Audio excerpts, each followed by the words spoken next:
చెప్పుకో.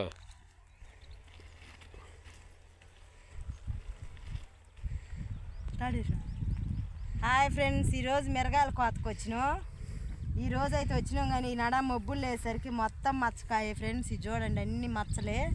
ఈ ఎండ పోసేసరికి పావలా వంతు కూడా కాయ నీట్గా ఉండేటట్లేదు. మొత్తం తాలుగాయ కిందే వచ్చేటట్టుంది.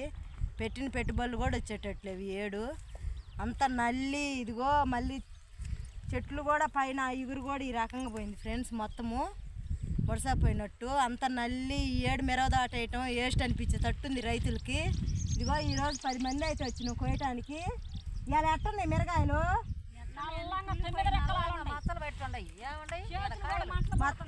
మరి ఏం చేస్తాం, మిరగాయలు అట్టుండే 7 మొత్తం తాలుగాయ వాళ్ళ పడుతున్నా. ఈ రకంగా అయితే రైతులు మిరదాట్లు వేయాలన్నా బాధపడాల్సింది ఎవరు పెట్టినా కానీ. ముందుకి చాలామంది తగ్గిస్తారు ఈ రకంగా అయితే. ఏం చేస్తాం అయితే ఈ రకంగా మచ్చలు వచ్చా రేటు కూడా లేపాయా. కుళ్ళిపోయిన కాయలు కొయ్యాలన్నా కానీ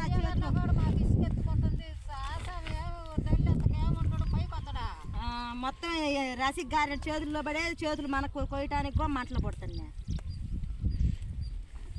ఏం వస్తుంది ఈ రకంగా అయితే.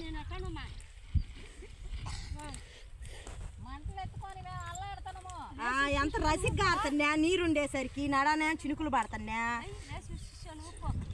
మాకు మంటలు పడుతున్నాయి, మేము కొయ్యలేము. రైతు కూడా నెట్ట పడుతుండో మీరు ఏం చేద్దాం చూడండి, అన్ని కుళ్ళిపోయినాయి. మొత్తం మచ్చలే, ఒట్టి మచ్చే. చేతులన్నీ మంటలు పుట్టిపోతున్నాయి మాకు. ఈ కాయలేమో చూడటానికి మరిన్ని కూడా తెగట్లా, కాయలు కూడా తెగట్లా మరిన్ని. అసలుకి 7 పెట్టిన పెట్టుబడులు తేలేసరికి గుడ్లు బయటకు వచ్చేటట్టు ఉన్నాయి రైతుల కష్టాలు. అట్టున్నాయి 7 మట్టికి. చూడబోతేనే రేట్ లేదు, 7 చూడబోతే కాయ లేదు. మళ్ళీ నల్లి దీనికో దోడు. ఈ నల్లి ఏమో కాయ పెట్టినది పూత అంతా తింటా ఉంది. ఈ నల్లి కూడా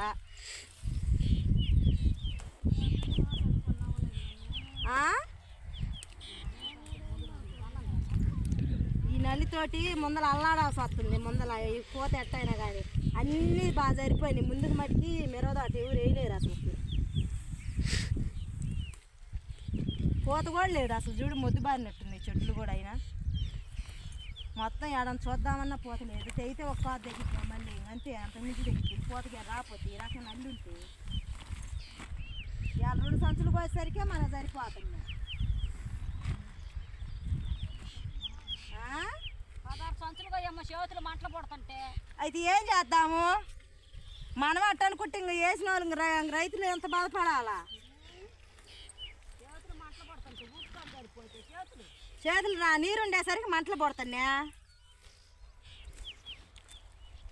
ఏం మొత్తం ఈ తొడయాలు వండను మనం అట్ట అనుకుంటే ఇప్పుడు ఈ బెండ పోసేసరికి 3 భాగాలు తాలుగాయలే తేలేటట్టు ఉన్నాయి.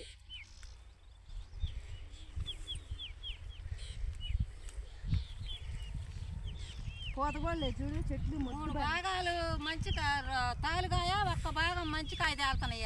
అంతే, అదేగా నేను అంటుంది. మరి అసలు చెట్లకు పూత కూడా లేదు అన్నం చూద్దామన్నా. పూత కూడా లేకపోయినా కానీ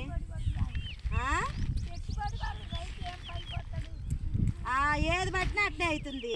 అటు వరికి చూడపోతేనేమో ఉల్లికోడు, ఇటు మిర్ర చెట్లు చూడపోతే నల్లి.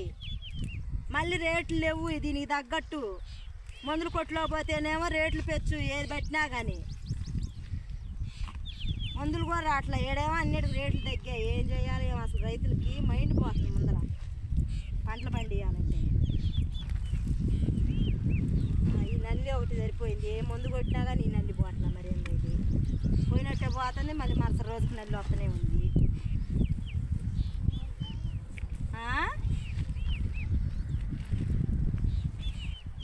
మీ కల్లి కూడా మచ్చకాయలు అట్నే ఉన్నాయా?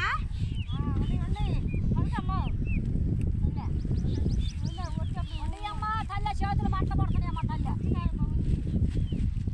మచ్చకాయ చెట్టు పట్టినా కానీ ఎన్నో తప్పితే ఒక కాయ ఎర్రంగా వస్తుంది. ఇగో చూడు ఎట్టండి, ఇగో మొత్తం మచ్చకాయలు. మేము ఈ మచ్చకాయలు కోసి చేతులు మంటలకు మేము తట్టుకోలేము. మేము లాభం లేదు, మాకు కూలి కొట్టలే, నష్టమే.